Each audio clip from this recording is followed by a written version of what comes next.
Lions fans, what's going on? It's your boy King, man. Depressing day, ain't it? It's a tough day. Our team should be playing. It's no other way to put it, right?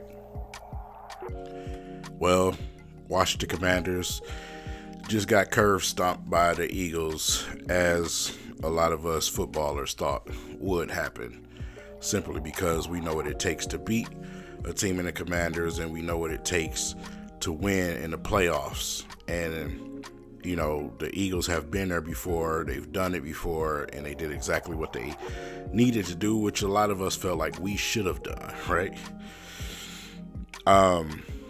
Man, it's tough. It's definitely tough, but it was needed, and that's what we're going to talk about today, man. Shout out to BetUS for sponsoring this video. Let's get to it.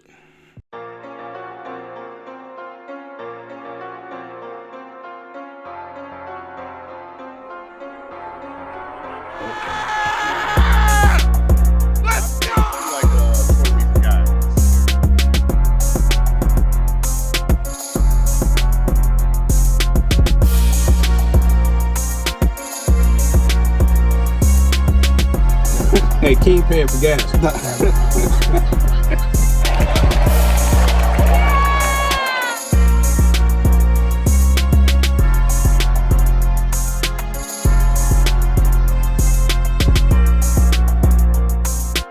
All right, so, you know, it's been a tough and rough week. It's been very, very depressing for a Lions fan, right?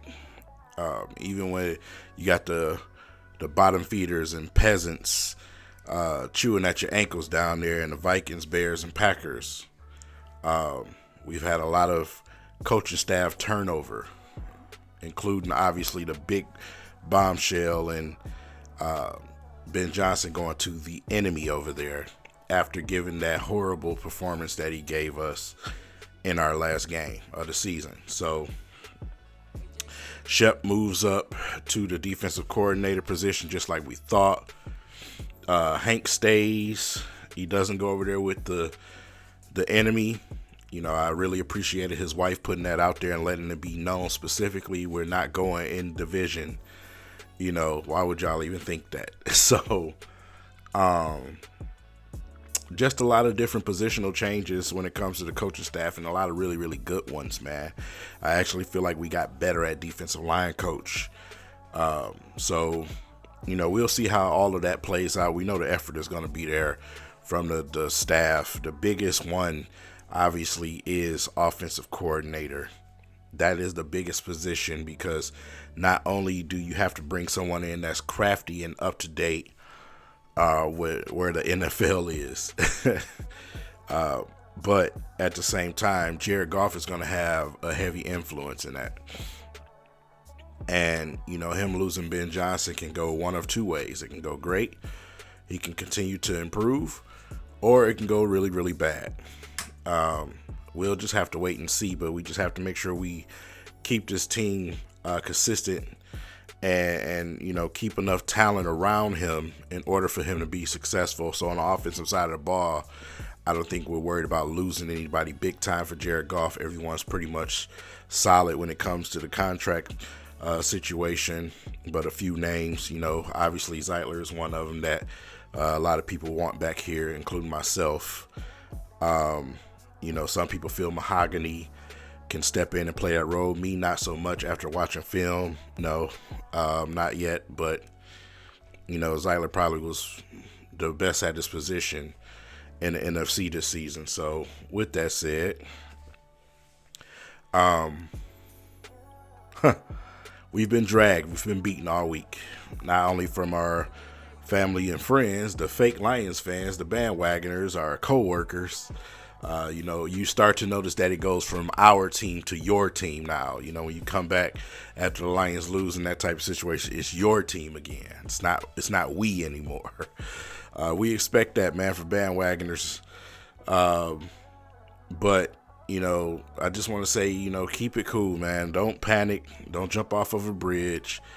I think overall the attitude and the culture of this team, and also the place that we've been put in, as far as what Brad Holmes has done. It's going to keep us right where we need to be. I said before that I didn't think that this was the year we were going to win the Super Bowl simply because of what we were losing on defense. But I've tweeted out over and over and over again, wait until next season when you have an opportunity to add even more to your defense, when you have an opportunity to add more guys that come in here and make plays. Listen, the NFL is not a hard league to understand. Why did the Lions lose? You can't turn the ball over 5 times. I don't care who you are. It's just going to put you in a bad position. Whether the defense didn't play well or not, how do you expect them to with 18 missing players? On one side of the football, a lot of people say, well, people get injured all the time. On one side of the football, this is not normal. So stop repeating and regurgitating the bullshit you hear other people say. One side of the ball is atrocious to have 18 guys, and these are starters and the backups that you're missing. We went out there with third-string guys in this football game and rookies.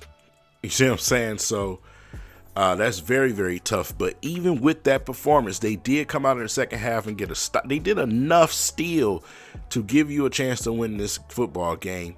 You just turned the ball over too many times. You kept giving the ball back to Washington. You cannot do that as a leader.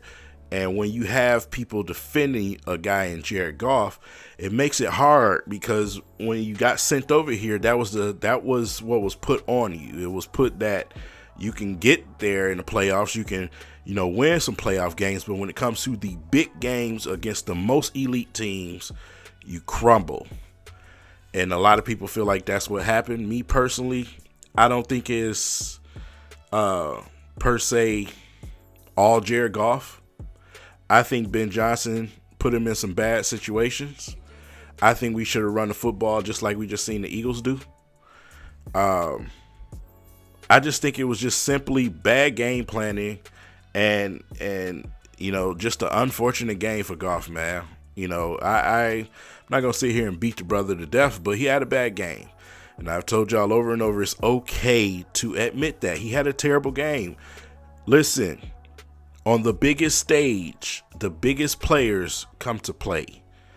At the end of the day, the very same thing in the same breath, a lot of Lions fans specifically would tell you Matthew Stafford didn't show up in big games. But then in the same breath, they'll defend Jared Goff for the big games. Houston. You see what I'm saying? The Bills. They'll defend Jared Goff for certain games, right? And it's just weird to me, man. So I know a lot of people probably play some bets on this game. I won a little money on this game, of course. That's my personal business, mine yours. But yeah, make sure you guys go over to BetUS and place your bets on these on these playoff games while you still have a chance, man. I don't know. Yeah, you still have a slight little bit of chance to get some bets placed in on the Kansas City game, but the Super Bowl is going to be the one. Super Bowl, Coach of the Year, all these types of awards, it's coming to a close. So make sure you get those in, and make sure you guys use the promo code YouTube150. Remember, it's 150% bonuses up to your first deposit, up to $2,000. And also, if you're a casino guy, 200% bonuses up to $5,000 when you sign up, and 250% when it's crypto. So make sure you guys remember that as well. But at the end of the day, the Detroit Lions have to go and retool. They got to make sure that we get some guys in here that's going to make plays. I don't think you're going to have as many freak accidents that you just had this season on one side of the football like that. The reason why, you see a lot of people posting Ben Johnson got that reaction and Aaron Glenn got the other reaction is common sense. I don't even understand how that's even a question. It's fucking common sense. Excuse my language. No, don't excuse my language. You're just an idiot, okay, at this point, because Aaron Glenn, 18 guys out on his side of the ball. Ben Johnson, everybody's available. Everybody's available. Everybody is available. That's the difference. And also the ultimate difference is you went to the Bears. Out of all the other teams, you went to the Bears. Aaron Glenn went to the Jets. That's your difference. So, before I get a headache, yeah, the Eagles did what they should have did, man. It should have been Gibbs. It should have been Gibbs. It should have been Gibbs, man. Spearheading the victory to this game. And another thing that the Detroit Lions have been missing for several years and just never really seem to really truly address, that big receiver. You know, no slight to Tim Patrick and Allen Robinson. Those guys can get you some plays sometimes. Sometimes. They're not going to outrun anybody. They're not going to have a huge game. They can have a good game, catch a couple of red zone touchdowns. That's on the norm. But you seen what A.J. Brown was out there today.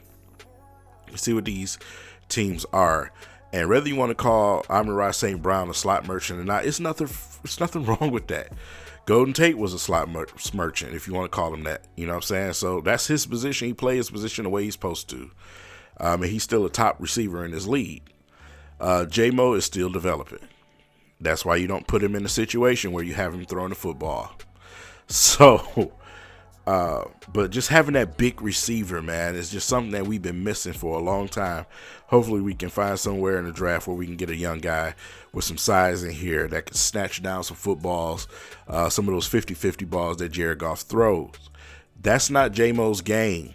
I know a lot of you guys don't watch college football, but that's not his game. He don't catch 50-50 balls. So while we just tossing them down the field to him, you know what I'm saying, blindly throwing them, that's why we getting ourselves in the situation that we are. That's not his game. J-Mo is a burner. He gets open, you know what I'm saying, down the field. So if you don't sit back there in the pocket and actually observe him get open and toss it down there, you going to come out on the bad side of that every time, Mr. Jared Goff. And that's what we've been seeing. You know what I'm saying? Even when you toss it down there, sometimes you see J-Mo have to slow up and catch the football at certain points. So we just need that big guy. We need that big guy receiver. What does the draft look like for the Detroit Lions? Well, obviously, defense should be a point in this draft, right? We get a pick for Aaron Glenn, the third rounder. You got some names floating around there that could possibly come to the Lions, some big names.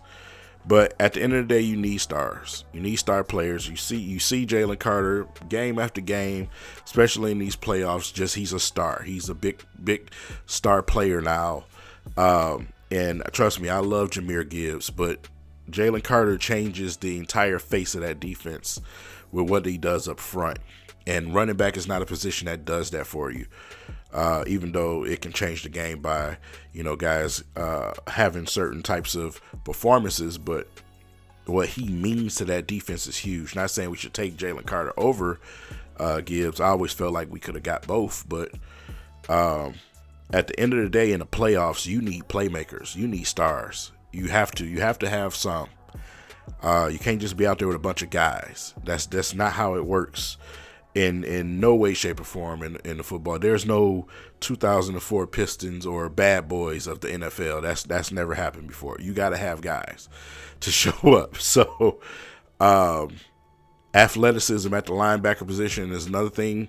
If you're going to bring back Barnes or not, fine, but you need a guy that's athletic enough, that's fast enough out there, in certain matchups to make sure that those quarterbacks don't get loose on us. Like I said, I love Anzalone and Jack Campbell. They're tackling machines, very smart players, but when it comes to the speed game, just not it for me. You seen it in the Washington game. We just got put in a twister. So, yeah. Linebacker, defensive end, obviously the 2 points.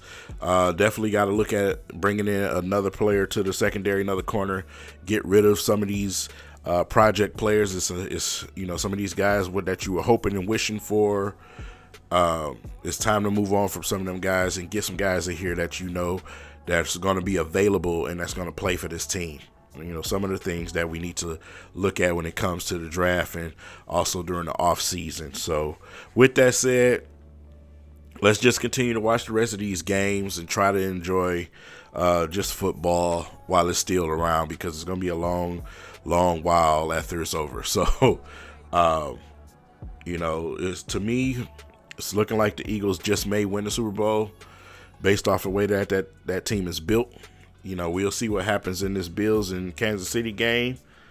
But if you're asking me to pick right now, that's my pick. So let me know who you guys got winning the Super Bowl in the comment section. And let me know how you just feeling today. How are you feeling as a Lions fan today? Let's just lean on each other, right? Let's lean on each other. We still the champs in our division, man, but we want more. It takes more. That was the slogan of the season. It takes more. And that's exactly what it does, man. It takes more. So with that said, shout out to BetUS for sponsoring this video. I'll see you guys in the next one. Peace.